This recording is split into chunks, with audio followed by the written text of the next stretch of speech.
వెళ్ళిపోతున్నాం కదా, అందుకే ఫ్యాన్లు అవి ఏం కొనలేదు. సరే, మరికొన్ని విలువైన సంగతులు విందాం. ఇక ఆలస్యం చేయకుండా చిన్న ప్రార్థన చేద్దాం. ప్రార్థన.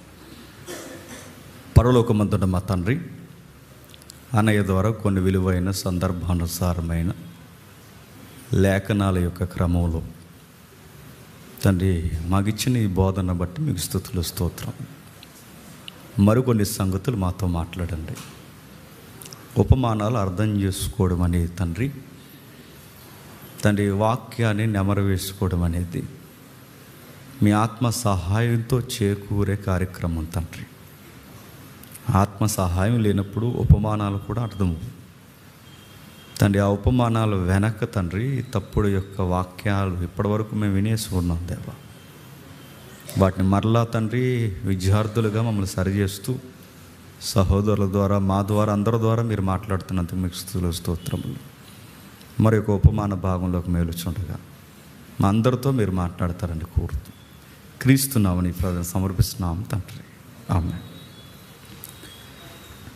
జాగ్రత్తగా మరికొన్ని సంగతులు విందాం. లూకా సువార్త 17వ అధ్యాయం. లూకా సువార్త 17వ అధ్యాయం. లూకా సువార్త 17వ అధ్యాయం 7వ వచనం నుండి 10వ వచనం వరకు. దున్నువాడు కానీ మేపువాడు కానీ మీలో ఎవరికైనా ఒక దాసుడు ఉండగా వాడు పొలములో నుండి వచ్చినప్పుడు నీవు ఇప్పుడే వెళ్ళి భోజనము చేయమని వాడితో చెప్పడు. అంతేకాక భోజనము చేయుటకు ఏమైనా సిద్ధపరిచి నడుము కట్టుకొని నేను అన్నపానములు పుచ్చుకునే వరకు నాకు పరిచారము చేయము, అటు తర్వాత నీవు అన్నపానములు పుచ్చుకొని వచ్చినని వానితో చెప్పిన కానీ ఆ దాసుడు ఆజ్ఞాపింపబడిన పనులు చేసినందుకు వాడు దయచూపునని వానిని మెచ్చున, అటువలే మీరును మీకు ఆజ్ఞాపించబడినవన్నీ చేసిన తర్వాత మేము నిష్ప్రయోజకులమైన దాసులము, మేము చేయవలసినవే చేసి ఉన్నామని చెప్పుడని. ఆగుతాం. కొన్ని వాక్య భాగాలు పదే పదే చదవాల్సిన వాక్య భాగాలు ఉన్నాయి. ముఖ్యంగా యూదుల యొక్క టీచింగ్ లేదా వారి ప్రీచింగ్ అంత త్వరగా అర్థం కాదు. వాళ్ళ నెగిటివ్ షేడ్స్లో నుంచి పాజిటివ్ షేడ్స్ కూడా చూపించిన మెసేజెస్ ఉన్నాయి. అవి అంటే ఒక చెడ్డ ఉదాహరణ నుంచి ఒక మంచిని నేర్పించే విధానం ఉంది. ఎవరికి? యూదులకి. అందుకే వాళ్ళ బోధన అర్థం చేసుకోవాలి అంటే కాస్తంత సందర్భానుసారంగా చదవాలి. ఇందాక అన్నయ్య వాక్యాన్ని చెప్పారు. చాలామంది ఆ వాక్యాన్ని ఎలా వివరించారంటే, ఆడు పోగేసుకున్నాడుగా, ఆడు గోడాంస్లో పోగేసుకున్నాడు కదా, ఎవరు? ఈ ధనవంతుడు. పోగేసుకున్న సందర్భంలో దేవుడు నైట్ వచ్చి మాట్లాడుతుంటాడు. ఏమనంటే, వాడు నైట్ ఫీల్ అవుతాడు. డబ్బులు ఉన్న వాళ్ళకున్న పెద్ద ప్రాబ్లం ఏంటంటే నైట్లు నిద్ర రాదు వాళ్ళకి. సీలింగ్ లేవి చూసుకుంటారన్నమాట, డబ్బులు ఎక్కువైపోయి. అలా చూసుకుని ఫీల్ అవుతారు. అకౌంట్స్ గుర్తొస్తుంటాయి, గోల్డ్ గుర్తొస్తుంటుంది, సైట్స్ గుర్తొస్తుంటాయి, ఇంకా వాళ్ళ పెట్టుబడులు, నెక్స్ట్ మంత్కి ఎంత గ్రాస్ రాబోతుంది, పర్సంటేజ్, ఇవన్నీ గుర్తొచ్చి ఆనందంలో నిద్ర రాదన్నమాట. ఆ ఆనందంలో వాడు చెప్పుకుంటున్నాడు ఏమనంటే, ప్రాణమ తినుము, తాగుము, సంతోషించమని. వాడు ఎప్పుడైతే ఈ మాట మాట్లాడుకుంటున్నాడు, ప్రభు వచ్చి అన్నాడు, ఈ రాత్రిని ప్రాణం అడుగుచున్నారన్నారు. ఈ సందర్భాన్ని ఎగ్గొట్టి పెద్ద పెద్ద సొకాల బోధకులు దీన్ని ఎలా తిప్పారంటే, ఆ ప్రాణం అడుగుతున్నారన్నది ఎవరో తెలుసా మీకు అన్నారు. ఎవరు అని చెవులు పెద్ద అయిపోయినాయి మనకి. ఎవరు అనగానే ఎవరేటి? ఆ ప్రకటన గ్రంథం 9:6 బలిపీఠం కింద వధింపబడిన ఆత్మలు ఉన్నాయిగా, ఉన్నాయి, వాళ్ళే అడుగుతున్నారు అన్నారు. ఈడి ప్రాణం వాళ్ళు ఎందుకు అడుగుతున్నారంటే, అడుగుతారు మరి, ఇలాంటి గొట్టంగళ్ళందరూ లోకంలో ఉంటే అడగరా అన్నారు.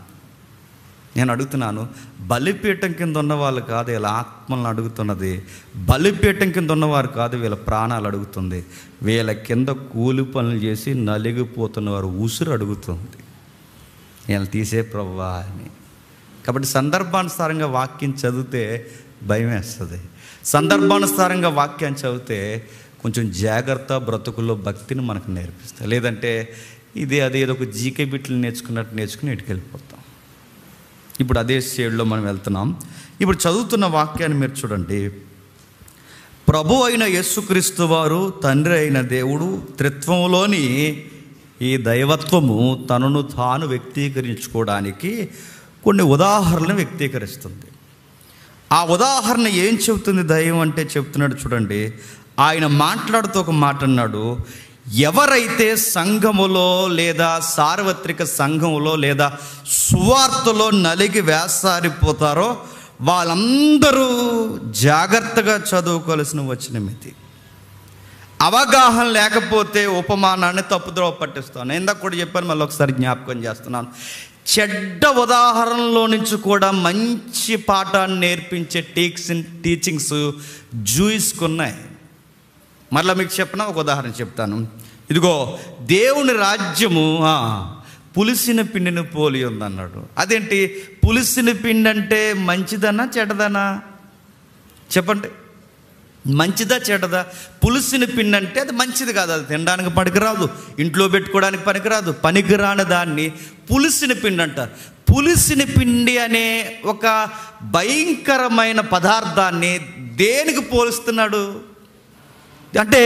ఒక నెగిటివ్ ఎగ్జాంపుల్ని పాజిటివ్గా ఎందుకు పోలుస్తున్నాడు అంటే, ఉదాహరణలో కనబడుతున్న పిండి చెడ్డదైనా అందులో వెనకాల ఉన్న కంటెంట్ ఇంపార్టెంట్ అంటున్నాడు. ఎలా అంటే, పిండి పులిసిపోయిన తర్వాత దాని సైజు పెరుగుద్ది. మీరు చూడండి, రొట్టె పులిసిపోయింది అనుకోండి, మనం కొన్నప్పుడు ఎంత ఉంటుంది రొట్టె? ఉదయానికి ఇంత అయిపోయింది అనుకోండి, ఏంటి దేవుడిని రొట్టెని దీవించాడనా? ఏంటి దాని అర్థం ఏంటి? ఎక్స్పైర్ అయిపోయింది, అది పులిసిపోయిందంటే. ఇంత రొట్టు అది ఎలా ఎక్స్పైర్ అయిపోయినప్పుడు అది ఎలా అయితే ఇంకా అది విస్తరించిందో, దేవుని రాజ్యాన్ని కూడా ఎలా పోలుస్తున్నాడంటే, విస్తరిస్తే అంటే పిండి పులిసిపోయినప్పుడు పిండి ఎలా విస్తరిస్తుందో, ఇంకా ప్లేస్ని ఎలా ఆక్యుపై చేస్తుందో, దేవుని రాజ్యము కూడా పిండి మాదిరి విస్తరిస్తుంది అనడానికి ఒక నెగిటివ్ ఎగ్జాంపుల్లో నుంచి చెప్పండి, పాజిటివ్ మెసేజ్ ఇచ్చాడు. ఇలాంటి టీచింగ్స్ ఉన్నాయి బైబిల్లో. అలాంటి టీచింగ్ ఇప్పుడు మనం చదవబోతున్నాం. ఈ 7 నుంచి 10 వచనాల్లో చండాలమైన యజమానితో దేవుడిని తనను తాను పోల్చుకున్నాడు. నా మాట అర్థమవుతుందా? చండాలమైన యజమాని అంటే, మనం విలేకరులం అయ్యామనుకోండి, శ్రామికుల కష్టాన్ని దోచుకున్న దౌర్జన్యకారుడు యజమానుడు అని రాస్తాం మనం ఎగ్జాంపుల్ చదివితే. ఒకవేళ విలేకరులుగా పనిచేసాను, లోకల్ టీవీ విలేకరుగా పనిచేసాం అనుకోండి, ఇలాంటివి చదివినప్పుడు ఇదిగో సామాన్యుల కష్టాన్ని, శ్రామికుల కష్టాన్ని దోసేసిన యజమానులు, ఈ దౌర్జన్యం పోవాలి. ఈరోజు అంబేద్కరిజం కదండి, అందుకే ఎగ్జాంపుల్ చెప్తున్నాను.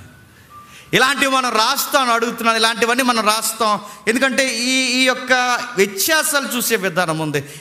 దీన్ని అర్థం చేసుకోవాలి అంటే కాస్తంతకు విధానం, ఒక ఉదాహరణ మనకు తెలియాలి. దీన్ని ఏమంటారంటే స్లేవ్స్ ఎగ్జాంపుల్స్ అంటారు, బానిసల యొక్క ఉదాహరణలు. బానిసలు అనగానే మీకు తెలుసు, మన ఇండియాలో కూడా బానిసత్వం కొనసాగింది. కులం పేరు మీద బానిసత్వం కొనసాగింది. పెత్తందారి వ్యవస్థ పేరు మీద చిన్న తెగల వారిని ఊడిగించేశారు. అందంగా ఉన్న వాళ్ళని వాడుకున్నారు, కాస్త మందంగా ఉన్న వారిని ఇంట్లో పనులు చేసుకోవడానికి పెట్టుకున్నారు. దేవుడి పేరు మీద దేవుళ్ళకి పెళ్ళిళ్ళు చేశారు, రకరకాలు చేశారు. 1 కాదు 2 కాదు, రకరకాల. ఇక దేవుడి పేరు మీద జరిగించిన దౌర్జన్యం అంత ఇంత కాదు. ఏమనంటే, మేము యజమానులు అబ్బాయి అన్నారు. ఇక రెండవది ఏం జరిగింది? అబ్రహాం లింకన్ మీకు తెలుసు, నల్ల జాతీయులు తెల్ల జాతీయులకి బానిసలుగా ఉండేవారు.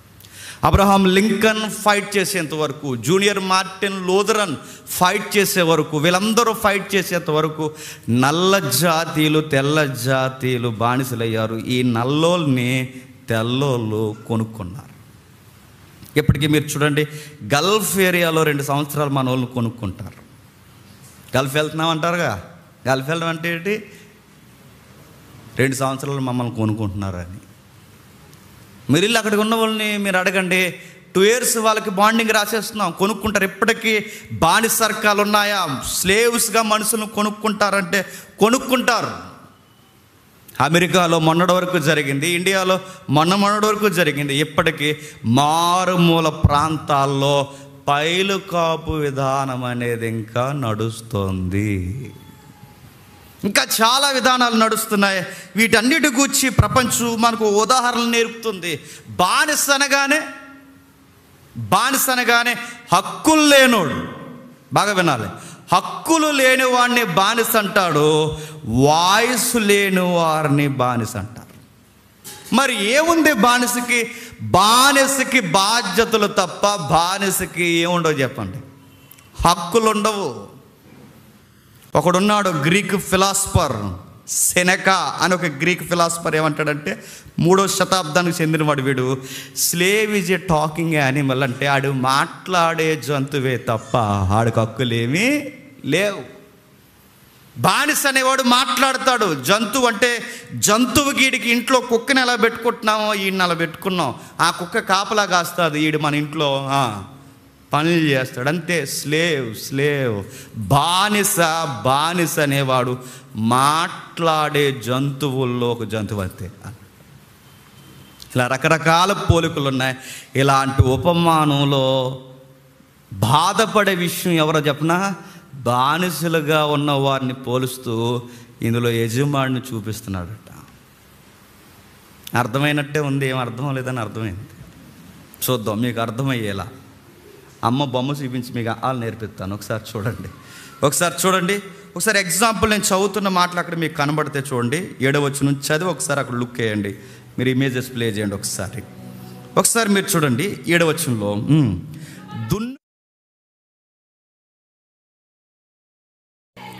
మీలో ఎవరికైనాను ఒక దాసుడుండగా వాడు పొలములో నుండి వచ్చినప్పుడు నీవిప్పుడే వెళ్ళి భోజనము చేయమని వానితో చెప్పిన. బాగా వినాలండి, చాలా జాగ్రత్తగా వినాలి. జరుగుతున్న సందర్భాన్ని మీరు చూడండి. అక్కడ దున్నుతున్న వాడిని గూర్చి మేపుతున్నవాడు అంటే పశువుల కాపరి, వ్యవసాయదారుడు, 2 రకాలు చెప్తున్నాడు. దున్నేవారి పరిస్థితి ఎలా ఉంటుందో మీకు తెలుసు. దున్నేవాళ్ళు ఎలా ఉంటారండి? రోహిణి కార్తీక్ అని వస్తే అది నెక్స్ట్ మనకి బంపర్ ఆఫర్. రోహిణి కార్తీక్, దాన్ని కత్తిర అంటారు, రకరకాలు అంటారు. ఎలా ఉంటుందండి టైమింగు? రోహిణి కార్తీక్ అయిన తర్వాతే ఋతుపవనాలు స్టార్ట్ అవుతాయి. ఆ టైంలో వాళ్ళు ఏం చేస్తారండి? ఆ బానిసలు ఉన్నవారు ఆ పగిలిపోయిన పొలాల మధ్య, ఇరిగిపోయిన నేల మధ్య, విపరీతమైన ఉష్ణోగ్రత మధ్య వాళ్ళు ఋతుప్రవణాల కొరకు ఎదురు చూస్తారు. ఇప్పుడంటే ఎరువులు ఉన్నాయి, ఇప్పుడంటే బోర్లు ఉన్నాయి. నేను అడుగుతున్నాను, పూర్వం లేదా మన పితరుల కాలంలో ఎరువులు లేవు. ఎరువులు లేని కాలంలో దేవుడు దిగుబడి ఎలా ఇచ్చేవాడంటే ఉరుముల ద్వారా ఇచ్చేవాడు. నోట్ చేసుకోండి. ఎరువులు లేని కాలంలో ఉరుముల ద్వారా దిగుబడి ఏంటంటే, చాలామంది అనుకుంటారు ఏంటి పొలాల పండడానికి వర్షం ఉండాలి కానీ ఉరుములు దేనికండి అంటే, కాస్త చదువుకుంటే అప్పుడప్పుడు సోషల్ పుస్తకం గుర్తుంటే మనకు అర్థమైపోతుంది. మనం చదువుకున్నాగా 7th క్లాస్ 8th క్లాస్ టైంలో ఉరుములు దేనికి, వర్షం ఉంటే సరిపోదు కంటే నో ఎరువులు లేని టైంలో పక్క ఉరుములు వాన పడితేనే పొలాలు బాగా పండుతాయి. ఈ మధ్యకాలం మీరు చూస్తున్నారా? అసలు ఉరుములతో పడే వానలు పడుతున్నాయా? వానే పడతలేదు. ఒకప్పుడు వాన పడితే ఎదవ సాంగులన్నీ పాడేవారు, పనికిమాల ఉదాహరణలన్నీ పాడేవారు. చెత్త, ఇన్ని రోజులు ఎక్కడికి పోయావు అని అడిగిందంట. దాక్కున్నావా, రావాలిగా అన్నదట. ఈవిడ పెద్ద హీరోయిన్ మనకి. ఈడంటాడు వర్షం పడుతుందిగా బజ్జీలు అయిపోయావా అన్నాడట. సమోసాలు వెళ్తే టీ పెట్టే వేడివేడిగా అని అన్నాడట. ఇలాంటి వాళ్ళు ఎక్కువైపోయాక వర్షాలు పడటం మానేసింది. ఎక్కడికి పోయావు? ఆడుకుంటున్నాను కదా, రావు కదా. ఇలాంటి ఎన్ని అడుగుతున్నాను. ఉరుములు వాళ్ళను బాగా విన్నాడు. ఉరుములు వాళ్ళు ఎందుకంటే కావలసినప్పుడు వర్షమే కాదు, వర్షం ఉరుములతో పడాలి. ఎందుకంటే ఉరుములు ఎరువు లాంటివి. నేను రాసుకుని వచ్చాను, ఎందుకని మర్చిపోతాను, మళ్ళీ ఎవడో నన్ను పట్టుకుంటాడని రాసుకున్నాను. మెరుపు వేడికి ఏం జరుగుద్దంటే నైట్రోజన్, హైడ్రోజన్ గాలుల సమ్మేళనం కలిసి NH3 తయారవుతుంది. NH3 అంటే అమోనియా తయారవుతుంది. జల్తున్నారుగా అమోనియా పిండి. ఈ అమోనియా ఎందులోంచి వస్తుంది తెలుసా?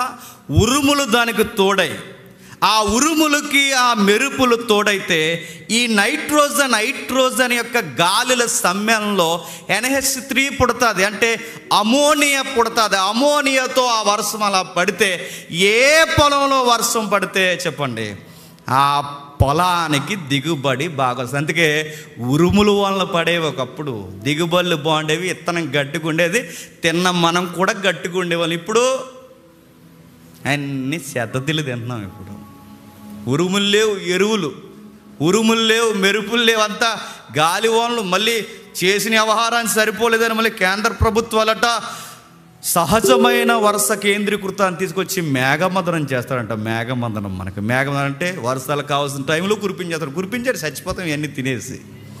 పెరుగులో చెప్తున్నారు కదండి, పెరుగులో ప్లాస్టిక్ అట్ట, నాకు తెలీదు పెరుగు ప్యాకెట్ వేసుకోకూడదని మంచి చెప్తున్నారు. పెరుగులో అట మనం ఒరిజినల్ పెరుగు వేసుకుంటాం కదా, ఒరిజినల్ పెరుగు ఇలా వేసుకున్నప్పుడు ఇది ఒరిజినల్ పెరుగు అనడానికి కొంచెం వాటర్ కంటెంట్ అలా పక్కకి వెళ్తే పెరుగు ఒరిజినల్. వాటర్ కంటెంట్ పోకుండా అది టైట్గా ఐస్ క్రీమ్లో ఉందంటే గమ్ము కలిపేస్తారట. నాకు అనిపించింది ఇన్ని రోజులు గమ్ము తినేసాను నేను, అది పెరుగులో మళ్ళీ గమ్ము తిని బతికేసామా అనేసి. నేను ఎందుకు చెప్తున్నానంటే సహజత్వం పోయింది. ఇలాంటి సహజమైన వర్షాల కొరకు ఆ పేదోళ్ళు ఎదురు చూసేవారు, ఆ బానిసలు ఎదురు చూసేవారు. ఆ బానిసలు వాళ్ళు రకరకాల ప్రయత్నాల కొరకు ఎదురు చూసేవారు. ఎప్పుడు వస్తుందా అని. బానిస అంటే నన్ను చెబుతున్నారు, ఆయన జీవించండి, వీళ్ళని కాదు, నెక్స్ట్ ఆ పొలంలో ఉన్నాయని జీవించండి, పొలంలో ఉన్నాయని జీవించండి. పొలం ఓకే, ఎదురు చూసేవారు. ఆ రోహిణి కార్తీక్లో ఎండ ఎలా ఉంటుందండి, అప్పుడప్పుడు ఎండ దెబ్బలు తెలియాలండి మనకి. బయటికి వెళ్ళి చూడండి, పొలాలకు అప్పుడప్పుడు సరదాగా పొలాలకు వెళ్ళండి, విత్తనం విలువ మనకు తెలుస్తుంది, పంట విలువ మనకు తెలుస్తుంది. గుప్పుడు మెతుకులు వదిలేయాలంటే నేను మళ్ళీ చెప్తున్నాను, ఈ మెతుకులు ఎంత విలువగా వచ్చినాయో మనకు అర్థమవుతుంది. మా తండ్రి వ్యవసాయకుడు కనుక నాకు తెలుసు, అందుకే చెప్తున్నాను నేను. 16 ఎకరాల వ్యవసాయకుడు మా నాన్న. ఆ పొలం పనులు అవి ఎంత దారుణంగా ఉంటాయంటే అవరంతా సీరియస్. అది ఆ నెరల మధ్య మనం టిక్ టాక్ అని క్యాటవాక్ చేస్తే అందులో పడిపోతాం మనం. అందులో మన నల్లేం గరుగ్గా ఉంటాయి, చెప్పులు లేకుండా. వాళ్ళు ఎంత ఎదురు చూస్తారో పొలంలో, అటు తిరుగుతారు, ఇటు తిరుగుతారు, ఇటు తిరుగుతారు, అటు తిరుగుతారు. సహజమైన వర్షాల కొరకు ఎదురు చూస్తారు. దేవుడు పోలుస్తున్నాడు, దున్నేవాడు వాతావరణం కొరకు పొలంలో ఎదురు చూస్తాడు, దున్నేవాడు నెరల మధ్య అటు ఇటు అడుగులు తడబడి ఎదురు చూస్తాడు. పెరుగుడు వాన, మెరుపులు వాన, ఎరువులు లాగా ఎప్పుడు వస్తుందని ఎదురు చూస్తాడు. ఎండాకాలంలోనే సరిగ్గా దున్నుతారు. నిన్నటి వరకు కర్ణాటక నుంచి మన కర్నూలు వరకు, హంపి ఏరియా వరకు ఎన్ని పొలాలు అలా రేగడు ఉంటుందండి, అలాగ ఎండిపోయి ఎక్కడైనా ఆగుదామంటే ఒక మొక్క కనపడతాం. సరిగ్గా ఈ టైంలో దున్నేస్తుంటారు. నేను అడుగుతున్నాను, ఈ టైంలో ఎందుకు దున్నుతున్నారంటే ఇప్పుడు దున్నితేనే సరిగ్గా టయానికి పొలం రెడీగా ఉంటుందని అంటారు. దున్నుతారండి, ఏరుశెనగ కోసం దున్నుతారు, చిన్న చిన్న పొలాల కొరకు దున్నుతారు. అంటే సరిగ్గా మండు టెండలో దున్నుతారు. బాగా ఎండ కాసినప్పుడే మేఘం నల్లగా వస్తుంది, చూసారా? అది నేచర్కి ఉన్న సహజత్వం. అది అంటే నల్లటి మేఘం కమ్ముకి రావాలంటే వేడుగాలు ఇలాగ వెళ్ళిపోయి, అది చల్లగాలు సముద్రం మీదకి వెళ్ళి మళ్ళీ ఏడుగాలు మేము వెళ్ళిపోతున్నాం మీరు రండని ఆ చల్లగాలికి ఆహ్వానం చెప్పేంత వరకు, అంటే అల్పపీడనం మామూలు పీడనం అంటారుగా, ఇదే శ్వాస లేదు. ఇదంతా జరిగేంత వరకు ఈ మధ్య ఒకడు ఎదురు చూస్తాడు. ఆ పొలంలో పనిచేసేవాడు ఎంత ఎదురు చూస్తే ఈ లోపు ఈ పొలం యజమాని ఉంటాడు. ఆ యజమాని ఇంట్లో ఉండి ఏం చేస్తాడు చెప్పండి? ఏసీ వేసుకుంటాడు. ఇంకేం చేస్తాడు చెప్పండి? దేవుడు పోల్చుకున్నాడు. ఆ ఏసీలో కూర్చున్న యజమాని దేవుడితోనే పోల్చుకున్నాడు. ఏసీ వేసుకుంటాడు, కూర్చుంటాడు. ఆ యజమాని కూర్చుని, వచ్చావా, ఎంత లేటుగా వచ్చావే అని అడుగుతాడు. అయ్యా కొంచెం ఆలస్యమైందా, కొంచెం పొలాలు ఇంకా మనకి ఆ దున్నేవాడు నాతో పాటు కలిసి రావడానికి కొంచెం టైం పట్టిందంట. రోజే చెప్పేది ఇదేరా, వచ్చి ఆ పనులన్నీ చేసి మనకు బయట సామానం అవి ఉండిపోయినవన్నీ లోపల పెట్టేసి, ఆ నాగలు అక్కడ పడేసి, ఇదిగో ఆ పశువులను అక్కడ కట్టేసి ఇలా లోపలికి రా, టీ పెట్టు అంటాడు. అలాగేనయ్యా అని వెంటనే టవల్ ఇలాగా వేసుకొని వెళ్ళిపోయి చక్క వెంటనే టీ పెట్టినా నీళ్ళు పెట్టి బయటికి వెళ్తాను. చెప్పులు ఎక్కడ పెట్టారా? అయ్యా రాత్రి మీరు ఎక్కడే ఊడ్చా, నువ్వు నాకు చెప్తావు ఎక్కడ ఊడ్చావు, తీసుకురెళ్ళి తీసుకొస్తాడు, పెడతాడు, చెప్పులు ఇస్తాడు, నీళ్ళు పెడతాడు, ఒళ్ళు పడతాడు, స్నానాలు చేసేంత వరకు దగ్గరకు ఉంటాడు, స్నాక్స్ రెడీ చేస్తాడు, ఇవన్నీ చేస్తాడు.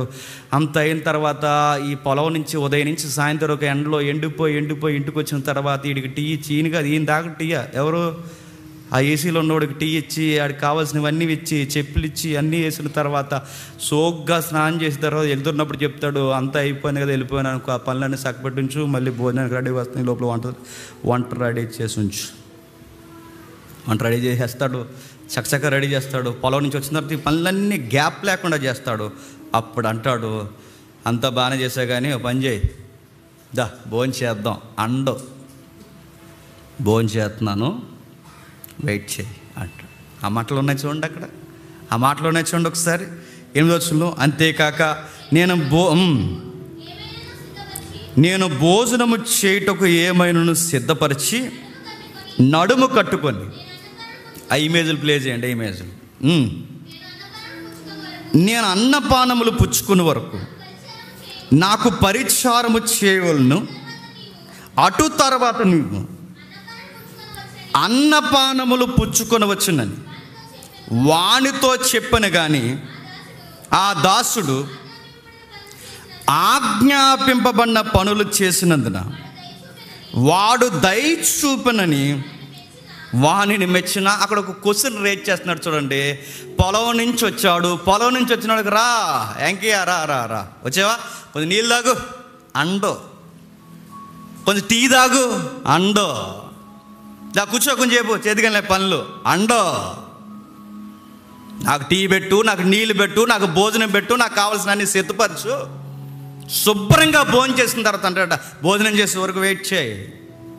అది కదయ్యా, ఇవాళ కొంచెం నేను అలా బయటికి వెళ్దా. ఎక్కడికి వెళ్తావు, ఇంట్లో పనులన్నీ మానేసాడు అంటే, ఈరోజు అంబేద్కర్ జయంతి అన్నారయ్య అంటే, అంబేద్కర్ జయంతి వెళ్తావురా ఉండు అని చెప్తారు. కరెంట్ ఎగ్జాంపుల్ చెప్తున్నాను నేను. ఎక్కడికి వెళ్తావు, నువ్వు ఉండు, పనులన్నీ చేయి, అన్నీ చక్కబెట్టు, అన్నీ చక్కబెట్టి నేను భోజనం చేసే వరకు ఉండు. ఇప్పుడు భోజనం ఈడు పొలం, క్షమించండి, ఈ పెద్ద ఆయన పొలంలో పని చేసి వచ్చాడండి. ఆ పని చేసి వచ్చిన తర్వాత అలా కూర్చుంటారు దేనంగా, అక్కడ కూర్చుని ఎన్ని చెబుతాడో ఆ ఏసీలోకి వచ్చినట్టు.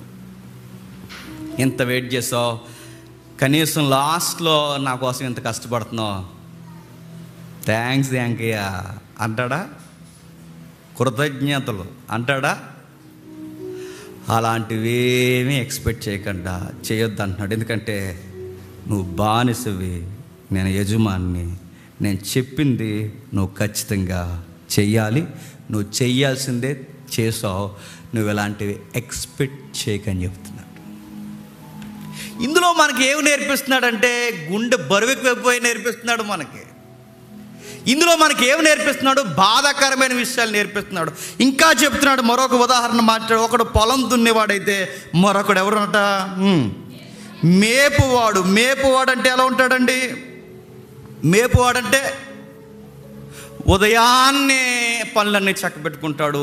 ఆ గొర్రెలను మేకలను యజమానుకుంటే, ఆ మందులుంటే తోలికి పాడి ఉంటుందిగా యజమానులకి, ఆ పాడిని తీసుకుని వెళ్ళిపోతాడు. పాడిని ఎలా మేపుతారండి, ఎప్పుడైనా గమనించారా? ఆ పశువుల్ని ఎలా మేపుతారు? అవి స్లోగా నడుస్తాయి, అటు నచ్చినట్టు నడుస్తాయి, ఊక్కుంటూ నడుస్తాయి, జారపడుతూ నడుస్తాయి, ఇలాగే వెళ్తాయి. కాస్త పచ్చగా ఉన్న కాడ ఆగుతాయి, ఎక్కడైనా పొద ఉంటే ఆగుతాయి, నచ్చిన కాడల్లా ఆగుతాయి. అవి ఆగితే ఈయన ఆగాలి. ఎవరు? మేపేవాడు. అవి ఎలా నడిస్తే అలా నడవాలి, ఎక్కడ ఆగితే అక్కడ ఆగాలి. నేను అడుగుతున్నాను, పశువులను ఏసీలో మేపుతారా, ఎండలో మేపుతారా చెప్పండి? ఎండలోనే మేపుతారండి. నెత్తి మీద ఒక మోపు పెట్టుకుని సాయంత్రానికి ఆ మోపు తెస్తూ నెత్తి మీద ఏ ఒక కర్రలో ఏ ఒకటి నెత్తి మీద పెట్టుకుని ఆ పొలాల్లో ఆ పశువులను మేపుకుంటూ వెళ్ళిపోతూ రకరకాలుగా వాళ్ళు ప్రయత్నాలు చేస్తూ ఇంటికి వస్తారు. కష్టపడి వచ్చిన తర్వాత వీళ్ళిద్దరిని మీరు చూడండి. వీళ్ళిద్దరిని చూసినప్పుడు వీళ్ళ ఉదయం ఎన్ని గంటలు లెగిస్తారు చెప్పండి? ఎన్ని గంటలు లెగిస్తారండి? ఈ టైపు వర్క్ చేస్తున్నా ఎన్ని గంటలు లెగిస్తారు చెప్పండి? మార్నింగ్ 10:30 కల్లా లేచిపోతాను అంటారా? ఎన్ని గంటలు లెగిస్తారు చెప్పండి? 4:35 కల్లా లెగిస్తారండి. 3:30 కూడా లేచేవారు ఉన్నారు మన విలేజెస్లో చూడండి. 3:30, 4, 4:30 మధ్యలో లెగిస్తారు. లెగిసి బానిసలు ఏం చేస్తారు? చకచకాల పనులు చెక్కబెడతారు. కావలసినవన్నీ ఏవైతే ఉన్నాయో పొలానికి పోవలసినవన్నీ వస్తువుల దగ్గర తెచ్చుకుంటారు. ఈలోపు యజమాను లేచే సమయానికి బ్రేక్ఫాస్ట్ చెప్పండి రెడీ చేస్తారు. ఆయనకు కావాల్సిన టీ, ఆయనకు కావాల్సిన టిఫిన్, ఆయనకు కావాల్సినవన్నీ రెడీ చేస్తారు. లెగిస్తాడు 7:30 నుంచి, క్షమించండి 10:30 నుంచి మధ్యలో లెగిసి ఆ టిఫిన్ ఇవన్నీ రెడీ చేసి పెట్టిన తర్వాత మీరు తినేసి వెళ్ళారా అని వాట్సాప్లో మెసేజ్ ఎట్టడం. తినేసి అక్కడే మళ్ళీ దిగి ఇప్పుడు అటాచ్డ్ బాత్రూమ్లో వచ్చిన దూరంగా పోకుండా. దరిద్రం ఏంటంటే అటాచ్డ్ బాత్రూమ్ని చూసి నవ్వాలి ఆడాలి తెల్లదు. అక్కడే తింటాం, అక్కడే పడుకుంటాం, అక్కడికి వెళ్తాం, జస్ట్ డోర్ అంతే. దాన్ని నాగరికత అన్నారు, మరి ఏం చేస్తాం. ఒకప్పుడు దూరంగా ఉండేవి రూమ్స్, అవి అవుట్ సైడ్ ఉండేవి. ఇప్పుడు బెడ్రూమ్లోనే ఉందంట, ఏంటని అడగండి. కంఫర్ట్గా ఉంటుందండి అంటున్నారు. అంత సుఖాలు మరిగా ఎలాగ సుఖం ఉండదు. ఎక్కడికో పోతారు, ఎక్కడో తింటారు, తిన్నారో ఉన్నారని కూడా అడగడు. మీరు మొంత పట్టుకెళ్ళారు లేదనుకుంటే అడగడు, ఏమి అడగలు. ఇలా తిరిగి వచ్చిన తర్వాత మళ్ళీ ఏమంటాడు చెప్పండి, సరే రండి త్వరగా రండి కలిసి భోజనం చేద్దామంటాడా? లేటుగా వచ్చావంటే అంటే ఒక గొర్రె తప్పిపోయిందయ్యా. గొర్రె తప్పిపోతే రోజు చెప్పాలా నీకు? కూడా తీసుకురావాలని తెలియదు, రా కట్టేసిరా, నువ్వు ఆలస్యం చేయకు, ఇంకొకసారి ఆలస్యం చేసావంటే మాటలే చెప్తున్నాను ఈసారి నీకు వేరే ఉంటుంది వ్యవహారం, అంకే నీకే చెప్పేదని చెప్తాడు. సరే ఇంకా నేను చాలా జాగ్రత్తగా అంటే నేను సిద్ధపరుస్తాడు, భోజనం సిద్ధపరుస్తాడు. ఇప్పుడు ఈ కష్టాలు, ఇప్పుడు ఈ బానిస యజమాని స్టోరీ ఇప్పుడు ఎగ్జాక్ట్ ఇది మనం చదువుతున్నామండి. ఇది ప్రాక్టికల్గా ఏ ఊర్లో జరిగితే, మన కళ్ళ ముందు మన ఊర్లో పక్క ఈదులు ఎక్కడ దిగిన జరిగితే దీని మీద విలేకరుగా నువ్వు రివ్యూ ఏం రాస్తావు చెప్పు. మామూలుగా అడుగుతున్నావు, ఏమని రివ్యూ రాస్తావు? శ్రామికుల కష్టాన్ని దోసేస్తున్న బలిసిన జలగా టైటిల్ రాస్తావా? రాయను. బానిసలను, మనుషులను పశువులుగా చూస్తున్న మనిషి రూపంలో ఉన్న మృగము టైటిల్. దొంగ యజమానులు, దోపిడీదారులు, ఇంత అభివృద్ధి కలిగిన నాగరికతలో చంద్రమండలం మీద అడుగులు పెడుతున్న ఈ రోజుల్లో ఇప్పటికీ సాటి మానవుడిని ఊడిగించేస్తున్న పెత్తందారీ వ్యవస్థ టైటిల్ రాస్తామా? రాయమా? ఎన్ని టైటిల్ పెట్టాలని టైటిల్ పెడతాం. ఈ రెఫరెన్స్ చదివిన తర్వాత నువ్వు కాదు టైటిల్ ఇట్టేది, నేను ఎడతాను అన్నాడు దేవుడు. టైటిల్ ఏంటి చెప్పనా? నేను యజమాని. చెప్పండి, నువ్వు స్లేవ్, బానిస. నాకు పెద్ద బాధాకరమైన విచిత్రమైన మాట ఏంటంటే, ఇంత దుర్మార్గుడైన యజమానుడితో దేవుడు ఎలా పోల్చుకుంటున్నాడండి? నా మాట అర్థమవుతుందా? ఒక మంచి వ్యక్తితో పోల్చుకున్న బాగును, దుర్మార్గుడైన యజమానుడితో దేవుడు తనను తాను పోల్చుకోవడం ఏంటి? అందుకే మీకు ఉదాహరణ చెప్పాను. చెడ్డ ఉదాహరణలో నుంచి ఏదో మంచి మనకి చెప్పండి నేర్పిస్తున్నాడు. ఉదాహరణ చెడ్డదైనను చెప్పండి, ఆత్మీయత ఎందులో ఏదో దాక్కుని ఉంది. నిజానికి యజమానుడు చెడ్డోడే. ఇంత చేసిన యజమానుడు వారిని గౌరవించడు, ప్రేమించడు, థ్యాంక్స్ చెప్పడన్నవి ఇక్కడ లౌకికమైన ఉదాహరణలో మనకు కనబడుతున్నాయి. కానీ ఈ యజమానితో పోల్చుకుంటున్నాడు దేవుడు. ఎందుకు పోల్చుకుంటున్నాడు? ఈ దుర్మార్గుడైన యజమానితో పోల్చుకోవడానికి కారణం ఇక్కడ ఒక విధానం చెప్తున్నాడు. ఏం చెప్తున్నాడు చెప్పనా? దేవుని కొరకు అది చేసి, ఇది చేసి, ప్రేయర్ చేసి, సువార్త చేసి, మనకు కావాల్సిన రెక్కల కష్టార్జితాన్ని అన్నీ ఇచ్చిన తర్వాత దేవుని దగ్గర ఒకటి ఎక్స్పెక్ట్ చేయకూడదట. ఏంటో చెప్పినా? థ్యాంక్స్ రా మై సన్ అని అండంట. నా మాట అర్థమవుతుందా? ఫ్యాన్ అయిపోయిన కూర్చున్నామండి, మీరు గదిలేండి, ఫ్యాన్ అయిపోయిన కూర్చున్నామండి, తడిసిపోయామండి, రెస్ట్ తీసుకుందాం అనుకున్నామండి, వర్షిప్లో కంటిన్యూ అయ్యామండి, మా పనులన్నీ వంట వార్పులు అన్నీ పక్కన పెట్టొచ్చామండి, మా గృహంలో ఈరోజు సండే టైంలో ఎంత బిజీ వరకు ఉంటుంది అవన్నీ పక్కన పెట్టొచ్చాం, ప్రవ్వా మమ్మల్ని మెచ్చుకుంటావా అని అడిగితే దేవుడు అన్నాడట, అస్సలు మెచ్చుకున్నాడట. ఎందుకు మెచ్చుకో ప్రవ్వా అంటే, మీరు చేయవలసిందే చేశారు, ఇందులో చెప్పుకోవడానికే ఉంది. నేను యజమానుణ్ణి, చెప్పండి, మీరు నాకు బానిసలు. ఎలా బానిసలు అంటే, బయట బానిసల్ని డబ్బులు ఇచ్చి బంగారం ఇచ్చుకుంటారు, నేను మిమ్మల్ని రక్తం ఇచ్చుకున్నాను. ఏమిచ్చుకున్నాడు? రక్తం ఇచ్చుకున్నాను. ఆ రక్తం ఇచ్చుకున్నాను కనుక ఆ 9వ వచనంలో ఆ దాసుడు ఆజ్ఞాపింపబడిన పనులు చేసినందుకు వాడు దయ చూపునని వాడిని మెచ్చునా.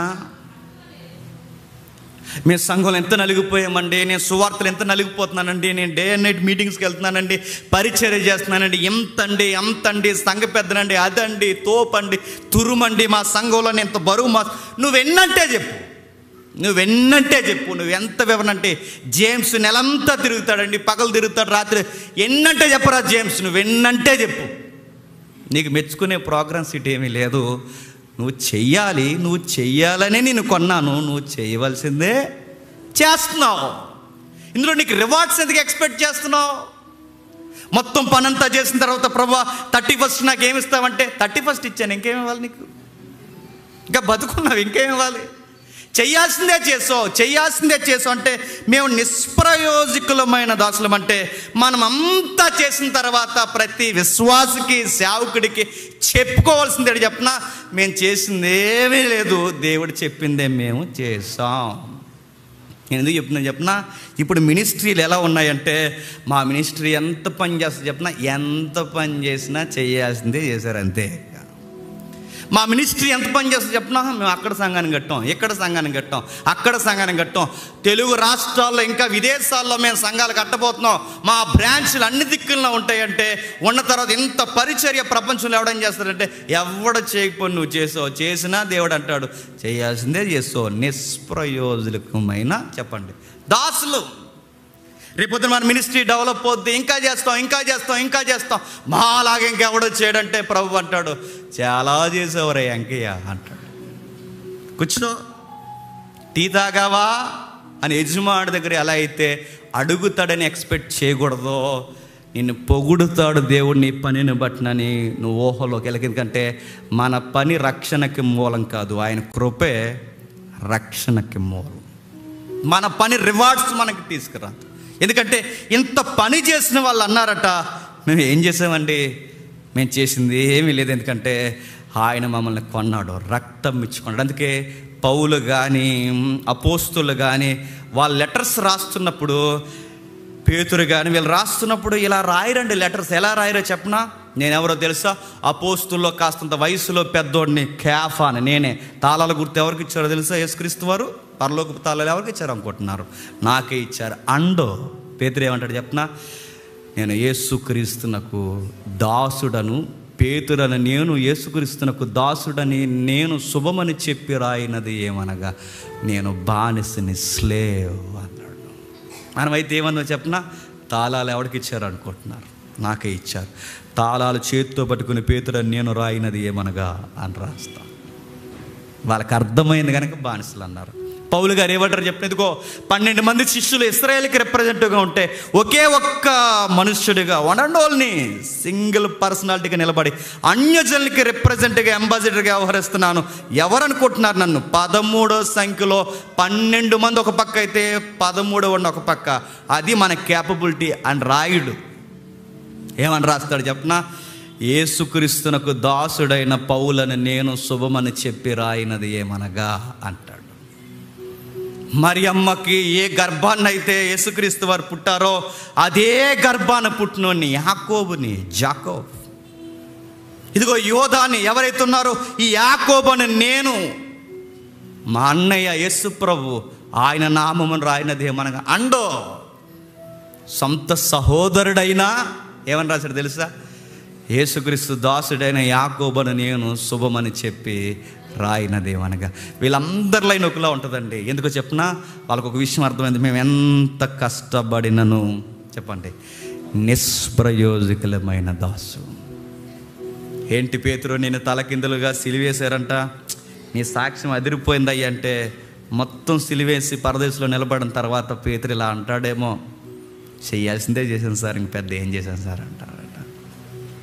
పౌలు గారు ఎంత పరిచర్య అంటే ఈ ఆసియా నుంచి యూరప్ ఖండం వరకు ఎంత పరిచర్య చేసిన పౌలు గారు, ఏంటి నీ పరిచర్య, అవార్డ్స్ ఎరగొట్ట నీ నువ్వు చేసినంత మినిస్ట్రీ ఎవడు చేయలేదంట.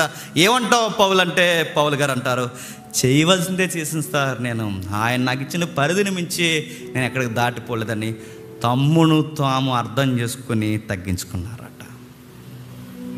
మనం ఎలాంటి వాళ్ళం చెప్పనా, ఇప్పటి వరకు మనం ప్రేయర్లో కూర్చుని సరిగ్గా 9:30కి లేదా 9కో మీరు ఇంటికి వెళ్ళిపోయిన తర్వాత, మీరు ఇంటికి వెళ్ళేసరికి ఒక 10కే క్లోజ్ అయింది అనుకో టైమింగ్ అంతా. మీ ఫీలింగ్, మన ఫీలింగ్ లోపల ఏముంటుంది చెప్పిన, ఇప్పటి వరకు ప్రేయర్లేనో ఉండొచ్చాం, వాళ్ళు ఇంకెందుకులే ప్రార్థన, పడుకుందాం, వెంటనే మనసు ఎక్కేస్తాం.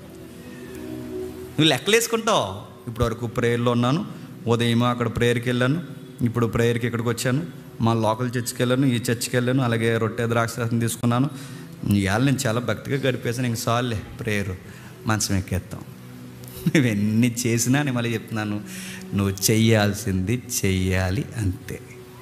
నువ్వెన్ని చేసినా చెయ్యాలి. మేము ఇంత చేసాం ప్రభు అని రికార్డ్ లేదట. అదిగా కొరింథీ పత్రిక చెప్తున్నాడు చూడండి. మొదటి కొరింథీ పత్రిక 6వ అధ్యాయం, మొదటి కొరింథీ పత్రిక 6వ అధ్యాయం 20వ వచనం.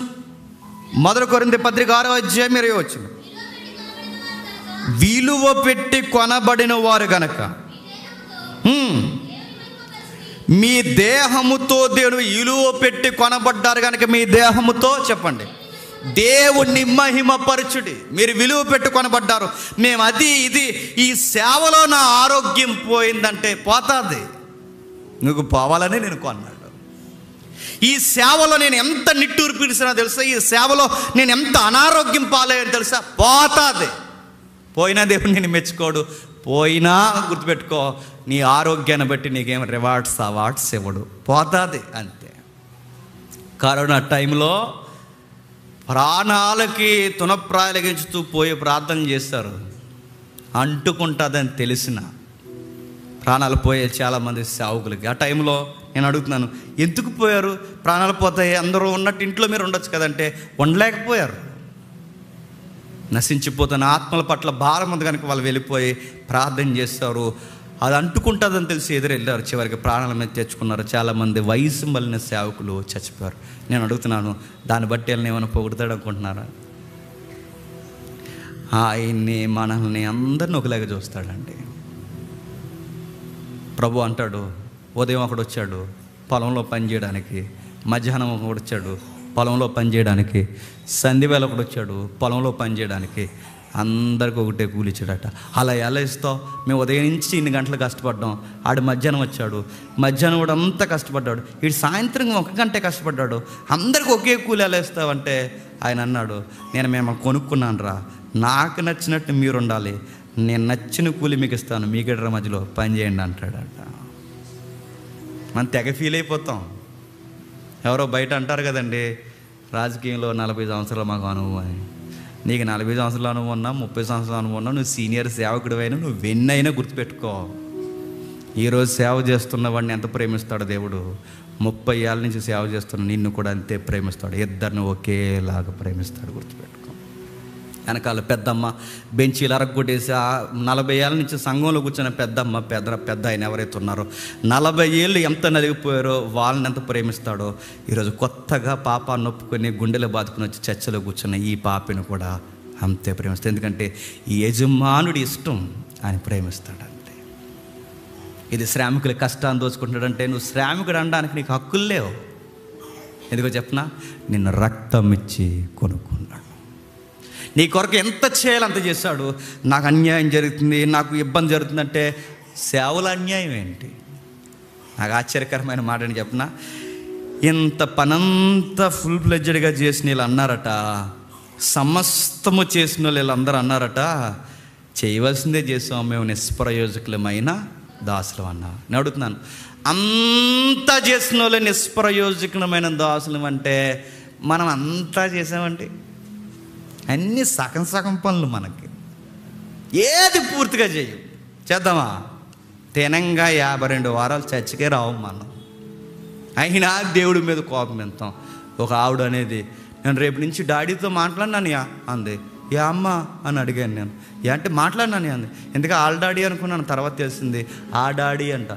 ఎందుకు మాట్లాడమని అడిగాను, ఎందుకంటే నేను 1 రోజు ప్రేయర్ చేస్తున్నాను, ఫాస్టింగ్ ప్రేయర్లో నాకు ఆన్సర్ అందుకే మాట్లాడినాను అంది. ఎలా కనబడుతున్నాడు దేవుడు నీకు అని అడిగాను నేను. ఏమనుకుంటున్నావైనా? మీ ఇంట్లో మీ తాతయ్య అనుకుంటున్నావా? బాస్ అయినా గుర్తుపెట్టుకో, యజమానుడు అయినా గుర్తుపెట్టుకో, ఆయన చెయ్యాల్సిందే చేస్తాడు. మనం ఎంత చేసినా నిష్ప్రయోజన దాసును.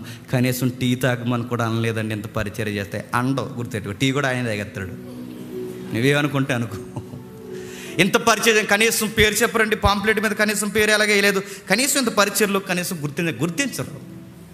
ఈ పరిచర్లో ఎవరు గుర్తించరు, ఈ పరిచర్లో ఎవరు భుజాన్ని ఎత్తుకోరు, ఈ పరిచర్లో బాగా చేసామని ఎవరు అయినా అనకపోయినా గుర్తుపెట్టుకోక. ఎందుకంటే మనం చేయాల్సిందే చేస్తున్నాం. నేను చేయాల్సింది చెప్తున్నాను, నేను తడిసిపోయి చెప్తాను, నేను చేయాల్సిందే చేస్తాను.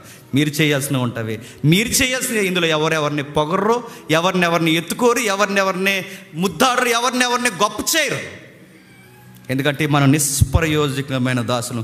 అంతా చేసిన వాడే మేమేమీ లేదు, మేము అయోగ్యులమంటే సగం సగం చేసిన వాళ్ళు మనల్ని ఏమనాలి చెప్పండి? మతి లేని వాళ్ళు అంటారు మనల్ని. చేసేది ఇంత పని, అందులో ఇంత రివార్డులు కావాలి మనకి, పేరు చెప్పాలి. ఈ మైక్ ఎవరు కొన్నారో తెలుసా? ఎవరు కొన్నారు? అదిగో ఆ పేరు చదవండి, దగ్గరికి వెళ్ళి చెప్పాలి. జేమ్స్ గారు కొన్నారు. అది ఆ బాక్స్ ఎవరు కొన్నారు తెలుసా? జేమ్స్ గారు కొన్నారు. ఆ ఫ్యాన్ ఎవరు కొన్నారు తెలుసా? అదిగా 3 రెక్కల మీద చూడాలి, అమ్మాయి పేరు అలా ఆవిడ పేరు అందరి పేరు ఉంటుంది చూడు, జేమ్స్ గారు కొన్నారు. ఇలాంటి ఎక్స్పెక్ట్ చేయకండి సేవలో, గుర్తుపెట్టుకో.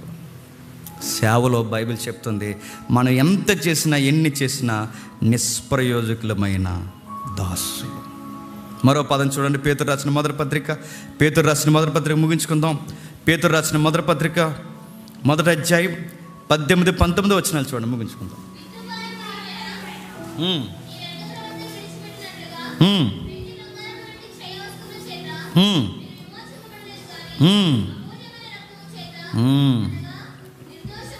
నిర్దోషమును నిష్కల్మషమైన గొర్రెపిల్ల వంటి క్రీస్తు రక్తముతో విమోచింపబడుతారని మీరు ఎరుగుదురు కదా.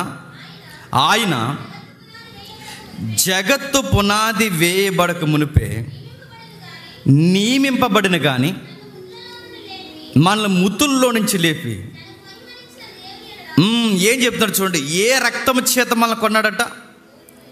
అమూల్యమైన క్రీస్తు రక్తము చేత కొన్నాడు. ఇప్పుడు మీరు అనుకోవచ్చు, మరి ఇంత పని రక్తం ఇచ్చి మనల్ని కొన్నాడు కనుక ఇంత పరిచర్లో మనం కష్టపడిపోయి, సంఘంలో మనం కష్టపడిపోయి, ఇంత వేసారిపోతే మరి మనకి ఎనర్జీ ఎక్కడి నుంచి వస్తుందండి? పొలం పనులు చేసేసి ఇంటికి వచ్చి ఇంటి పనులు చేసేసి, ఉదాహరణలో అన్నీ చేసి యజమానికి అన్నీ చక్క పెడితే మనకు ఓపిక ఎక్కడి నుంచి వస్తుందంటే బైబిల్ చెప్పింది, ఓపిక ఇచ్చేవాడు ఆయనే. గుర్తుపెట్టుకో.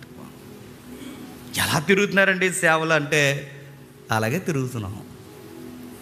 సరదాగా 3 రోజులు వస్తారు నాతో పాటు, 4వ రోజుకి హాస్పిటల్కి వెళ్ళిపోతారు. ఎలా తిరుగుతున్నావయ్యా అంటే బైబిల్ ఒక మాట ఉంది, ఆయన పనిని మనం ఆగకుండా చేయడం ప్రారంభిస్తే బైబిల్ ఏమందో చెప్పినా, ఆయనకి దగ్గరగా ఉన్న వారికి పక్షిరాజు వంటి బలాన్ని ఇచ్చేవాడు ఆయనే.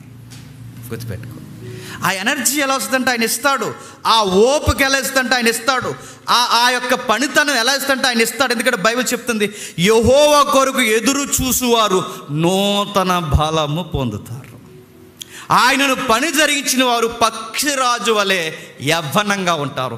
ఆయన పనిలో రోజు రోజు కలిసిపోతున్న వారు నూతనమైన సౌందర్యాన్ని ధరించుకుంటారు. ఇంటికాడ ఉన్న మనం వాసౌట్లు అయిపోతాం, పరిచర్యలు ఉన్న వాళ్ళు చక్కగా పొద్దుతిరుగుడు పువ్వుల్లా కనబడుతున్నారు. అలా ఎలా ఉండగలుగుతున్నారంటే ఆయనతో ఉంటున్నారు కాబట్టి ఉంటారు. బాగా తినేసి కూర్చోండి, ఏదో షుగరో బీపీ వచ్చేద్ది. ఏదో పని చేస్తూ తిరగండి, ఫిట్గా ఉంటాం. మీరు తినేసి ఇంటికాడ అలా రెస్ట్ తీసుకోండి. నేను యజమానిలాగే ఆ ఇంట్లో ఆయన ఏసీ వేసుకుంటే కొంచెం డోర్ తీసుకుని పక్కన డోర్ అని పడుకుంటానంటే నడుతున్నాను. ఆ ఏసీకి అలవాటు పడితే ఏమవుతుందండి? పని చేసేప్పుడు పని చేయాలి, రెస్ట్ తీసుకునేది ఇప్పుడు రెస్ట్ తీసుకోవాలి. ఆయనలో మనం ఎంత కష్టపడితే అంత ఓపికనిచ్చేవాడు ఆయనే. దున్నేవాడికైనా మేపేవాడికైనా అలసిపోకుండా రెస్ట్ తీసుకోకుండా పని చేస్తున్న వీరికి అంత ఓపికను ఎవరిస్తుందంటే ఆ బైబిల్ సెలవిస్తుంది, బలం ఇచ్చేవాడు ఆయనే. కీర్తన గ్రంథం చూడండి, 62వ కీర్తన 11వ వచనం. 62వ కీర్తన 11వ వచనం చూడండి. బలము కలదని ఒక మారు దేవుడు. బలం ఎవరిదట? ఆయనది. ఇప్పుడు మరలా చెప్పండి, ఆరోగ్య సూత్రాల్లో ఆరోగ్యం బాగా ఉండాలంటే సూత్రం ఏంటి చెప్పండి? ఆయన పని నువ్వు ఎంత బిజీగా చేస్తే, ఆయన పరిచర్లో నువ్వు ఎంత బిజీగా ఉంటే, ఆయన సంఘ కార్యక్రమంలో నువ్వు ఎంత బిజీగా ఉంటే నీ హెల్త్ కూడా చెప్పండి అంత బాగుంటుంది. చాలామంది అంటారు ఎక్కువ పరిచర్యలు తిరగకండి హెల్త్ పాడైపోద్ది అంటారు. బైబిల్ అంటుంది ఎక్కువ పరిచర్యలు తిరగండి హెల్త్ బాగుంటుంది అంటుంది. మనం ఏమంటాం? ఎక్కువ తిరగకండి పాడైపోద్ది అంటాం. బైబిల్ ఏమంది? ఎక్కువ తిరగండి చేయవలసిన పనులన్నీ చేయండి.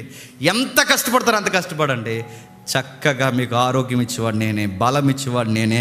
యెహోవా కొరకు ఎదురు చూసిన వారికి నూతన బలము దయచేయువాడను నేనే. నెక్స్ట్ ఫిలిప్పీ పత్రిక 4:13 చూడండి. ఫిలిప్పీలకు రాసిన పత్రిక 4:13 ముగించుకుందాం. నేను ఇలాగూ చెప్పట్లేదు, నేను ఏ స్థితిలో ఉన్నాను ఆ స్థితిలో సంతృప్తి కలిగి ఉండుట నేర్చుకొని ఉన్నాను. దేన స్థితిలో ఉండ ఎరుగుదును, సంపన్న స్థితిలో ఉండ ఎరుగుదును.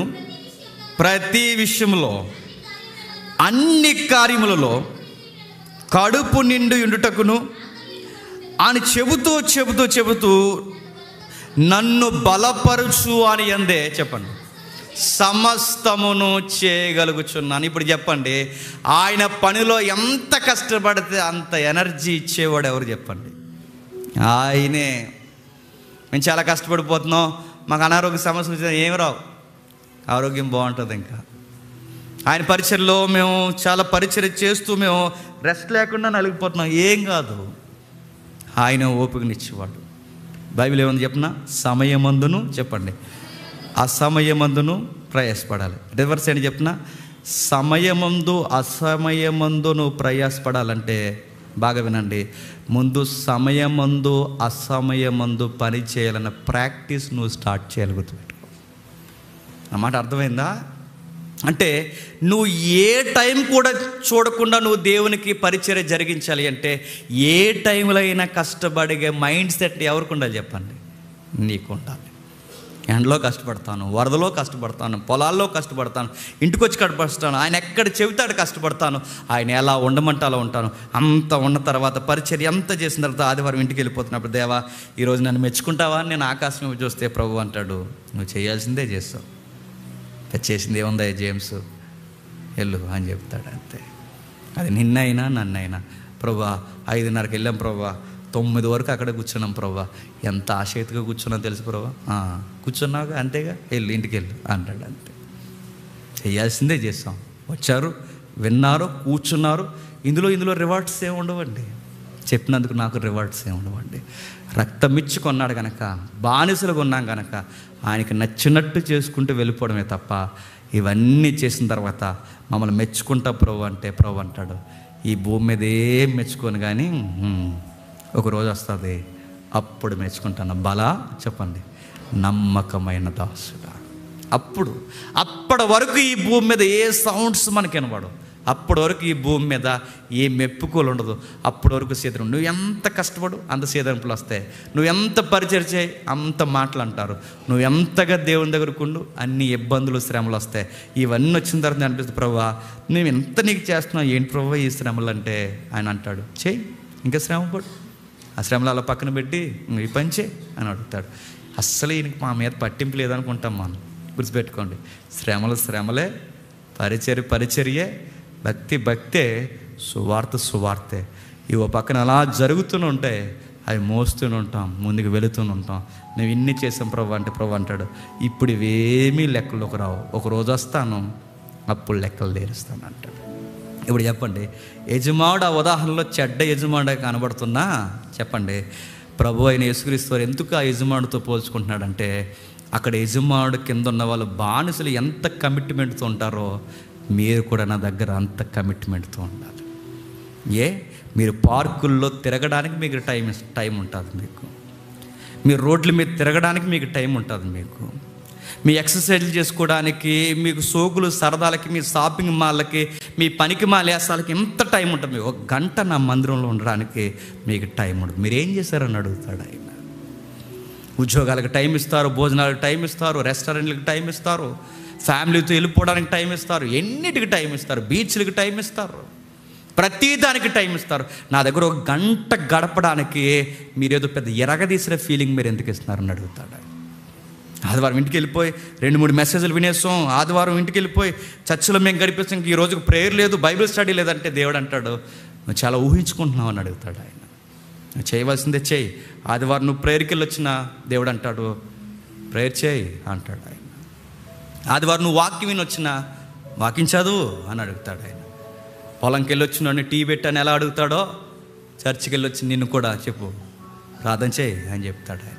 ఇదేంటి ఇంత కఠినంగా ఉన్నాడంటే ఈయన కఠినంగానే ఉంటాడు, ఆయన అలానే ఉంటాడు. నచ్చితే వెంబడించు, నచ్చకపోతే సుఖంగా ఉన్న దేవుళ్ళు బయట చాలామంది ఉన్నారు. అక్కడ తాగొచ్చు, తిరగొచ్చు, ఎగరొచ్చు, బెల్లి డ్యాన్సులు ఉంటాయి, రకరకాలు ఉంటాయి. ఇంక అంతకాదు అంగామ మామూలు కూడదు, రకరకాల ఉత్సవాలు ఉంటాయి, తాగి తందనాలు ఆడతారు. అవన్నీ నీకు కావాలి ఎంటర్టైన్మెంట్ ప్రోగ్రామ్, ఆడికి వెళ్ళిపో. ఈ దేవుడి దగ్గర అవన్నీ కుదరవు. ఆయన కఠినంగా ఉంటాడు, కఠినంగానే వెంబడించమంటాడు. రెస్ట్ తీసుకుంటున్నాను ప్రభు అంటే ఎందుకు రెస్ట్ తీసుకుందాం అని కూడా అడుగుతాడు. రాత్రి త్వరగా పడుకున్నావు, ఉదయం లేటుగా లేచావు, మళ్ళీ మధ్యాహ్నం తినేసి పడుకున్నావు, మళ్ళీ సాయంత్రం త్వరగా పడుకున్నావు, ఇంత రెస్ట్ ఎందుకు తీసుకుంటున్నారు అని కూడా అడుగుతాడు ఆయన. గుర్తుపెట్టుకోవాలి. మధ్యాహ్నం పడుకోవాలంటే నేను మళ్ళీ చెప్తున్నానండి, మధ్యాహ్నం నిద్రపోవాలి అంటే నీకు ఏం హక్కు ఉందని నిద్రపోయావు అని కూడా దేవుడు అడుగుతాడు. గుర్తుపెట్టుకో. ఏం చేస్తావు, ఎందుకు నీకు రెస్ట్ దేనికి? రాత్రి త్వరగా నిద్రపోయావుగా, లేటుగానే లేచావుగా, మధ్యాహ్నం మళ్ళీ ఏమి ఎరగదీసాను పడుకుంటున్నావు నువ్వు? అంతా రెస్టే. ఇన్ని రెస్టులు తీసుకుని ఆదివారం ప్రార్థనకు వచ్చి అలాంటి అమాయకుడితో ఒకటితో ప్రార్థన చేయించేసుకుంటారు. కష్టాలు వచ్చేసి నీ ప్రార్థన చేయండి. కష్టాలు వచ్చేస్తే మరి ఇబ్బందులు వచ్చేస్తే మరి ప్రార్థన చేయండి. ఆయనకి దగ్గరగా ఉండండి, అన్నీ బాగుంటాయి. ఆయనతో కలిసి ఉండండి, ఎనర్జీ బాగుంటుంది, ఫైనాన్స్ బాగుంటుంది, అన్నీ బాగుంటాయి. ఆయనతో ఎంత కమిట్ అయి ఉంటే అంత మన లైఫ్ స్టైల్ బ్యూటిఫుల్గా కొనసాగుతుంది. ఇదే సీక్రెట్. దేవుడు మిమ్మల్ని దీవించును గాక. ప్రార్థన చేసుకుందాం. అలా కళ్ళు మూసుకోండి, ప్రార్థన. రొట్టె ద్రాక్ష రసం సిద్ధం చేద్దాం. రొట్టె ద్రాక్ష రసాన్ని సిద్ధం చేసుకుందాం. ఈ మాటలతో ఏకీభవించండి. ప్రసాద్ అంకుల్ గారు, శ్రీని గారు, ఎవరైతే పెద్దవారు ఉన్నారో వీళ్ళందరూ రొట్టె పరిచర్యలో పాల్గొనవలసిందిగా కోరుచున్నాను. వేమగిరి ప్రసాద్ గారు, చంద్రకుమార్ గారు, అభి తమ్ముడు, దిలీప్ అన్న, ఇంకెవరైతే ఉన్నారో శ్రీని గారు, ఎవరైతే ఉన్నారో కొంతమూరు నుంచి వచ్చిన రమేష్ గారు, ఇంకా పెద్దవారు ఎవరైతే ఉన్నారో అందరూ పాల్గొనండి దయచేసి. చెప్పిన వర్తమానం ఒకసారి నాతో పాటు ఏకీభవించి మీరు అలాగే వీలైతే మోకరించగలిగిన వారు మోకరించండి, మోకాల్లో ఇబ్బంది ఉన్నవారు నిలబడండి, ప్రార్థనలో దేవుణ్ణి గౌరవించండి. దయచేసి ఎవరు వెళ్ళిపోకండి, చెప్పిన వర్తమానాన్ని నెంబర్ వేసుకోండి. ప్రార్థన. ప్రేమగల తండ్రి, కృపగల దేవా, మీ దయలో మీ కృపలో తండ్రి ఇప్పటి వరకు మమ్మల్ని నడిపించారు. మేము ఎన్ని చేసిన తండ్రి, మా గుప్పుల్ని ఇప్పిన, మా కష్టార్జితాన్ని ఇచ్చిన తండ్రి, మా శారీరకంగా మానసికంగా మేము ఎంత నలిగిపోయినా మేము చేసింది ఏమీ లేదు దేవా. నిష్ప్రయోజకులమైన దాసులం తండ్రి. బయట వారు హక్కుల కొరకు పోరాటాలు చేస్తారు, బయట వారు రిజర్వేషన్ కొరకు పోరాటాలు చేస్తారు. మీ దగ్గర తండ్రి మాకు ఏ హక్కులు లేవు తండ్రి. మీరే రక్తం ఇచ్చి మమ్మల్ని కొన్నారు దేవా. మాకు ఏ రివార్డ్స్ ఉన్నాయని అడగడానికి మాకు ఏ హక్కు లేదు తండ్రి. అర్హత లేని మమ్మల్ని తండ్రి రక్తం ఇచ్చి మమ్మల్ని సంపాదించారు తండ్రి. రోజంతా మేము ప్రార్థన గడిపి ప్రతిరోజు పరిచర్యలు తిరిగి మా ఆరోగ్యాలు చెడిపోయినా తండ్రి, మా కుటుంబాలకు మేము ఎడబాసి దూరంగా ఉంటున్నా, మానసికంగా శారీరకంగా మేము ఎంత నలిగిపోయినా తండ్రి, మేము చేసినది ఏమీ లేదు, అయోగ్యులమనే మాట తప్ప మాలో ఏముంది దేవా. మేము ఒప్పుకుంటున్నాం తండ్రి. మేము ఎంత భక్తిని గడించినా, మేము ఎన్ని చేసినా తండ్రి మీ ఎదురు తండ్రి నిష్ప్రయోజకులమైన దాసులం తండ్రి. ఈరోజు ఇంత చేసాం కనుక ఈరోజు ప్రార్థన చేయం, ఈరోజు ప్రేయర్కి వెళ్ళి వచ్చాం కనుక ఈరోజు ప్రార్థనలో గడపం, బైబిల్ చదవనే తండ్రి లౌకికమైన లెక్కలు తండ్రి. మేము ఎన్ని చేసినా మీ నుంచి మేము థ్యాంక్స్ అనేది ఎక్స్పెక్ట్ చేయడం తండ్రి మా ఆత్మీయ జీవితంలో ఎదగలేని స్థితి అని మాకు అర్థమవుతుంది దేవా. మేము చేయాల్సిందే చేస్తాం. మేము దాసులం తండ్రి, క్రీస్తునకు బానిసలం దేవా. బానిసలమైన మేము ఎల్లకాలం తండ్రి మా యజమానుడు నవ్వుతే మేము నవ్వుతాం, మా యజమానుడు ఆనందిస్తే మేము ఆనందిస్తాం, మా యజమానికి నచ్చింది మేము చేస్తాం, మా యజమానుడు సుఖాన్ని మేము కోరుకుంటాం, మా సుఖాన్ని మేము దూరం చేస్తాం, మా శరీరాన్ని నలగొడతాం, మానసికంగా నలిగిపోతాం తండ్రి. ఆత్మల భారం మీ చిత్తం కనుక వాటిని రక్షించడానికి ఎంతగా వేసారిపోవాలో 60 ఏళ్ళ జీవితంలో అంత వేసారిపోతాం తండ్రి. నేను వారిని దీవించండి, కాపాడండి, నడిపించండి. మీ దయలో తండ్రి మరింత ఆదరిస్తారని కోరుతూ క్రీస్తు నామమున ప్రార్థన సమర్పిస్తున్నాం తండ్రి. ఆమేన్.